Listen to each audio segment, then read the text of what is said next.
The Asch conformity line experiment is insane. It looks something like this.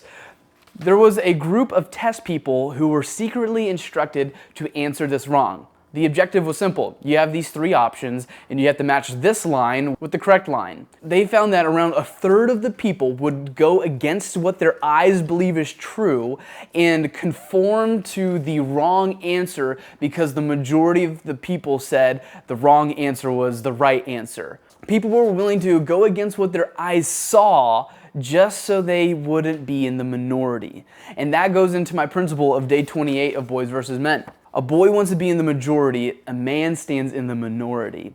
Man, when we live a life that honors and glorifies God, it is a narrow road. There's less people on it, and I want to tell you, it is way, way better. In my life, I've never been drunk, I've never smoked, I never jumped from relationship to relationship, and man, it is so worth it.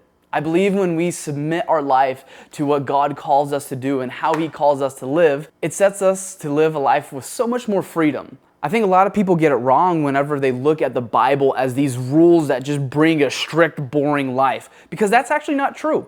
What God is calling us to do and how He's calling us to live in Scripture is actually instructions for us to live with freedom. I love what Romans 12:2 says. Do not conform to the patterns of this world, but be transformed by the renewing of your mind.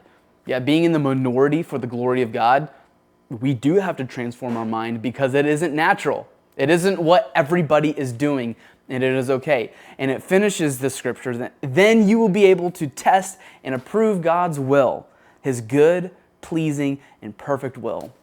I think when we go against His good, pleasing, and perfect will, and we live a life of drunkenness, of sexual immorality, and you fill in the blank.